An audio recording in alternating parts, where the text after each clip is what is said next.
C. Joseph Vijay எனும் நான்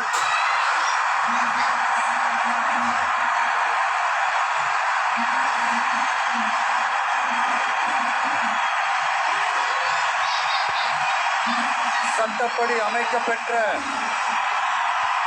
இந்திய அரசியல் அமைப்பின்பால் உண்மையான நம்பிக்கையும் மாறா பற்றும் கொண்டிருப்பேன் என்றும் இந்திய நாட்டின் ஒப்பில்லாத முழு முதல் ஆட்சியையும் ஒருமையையும் நிலை நிறுத்துவேன் என்றும் தமிழ்நாட்டு அரசின் முதலமைச்சராக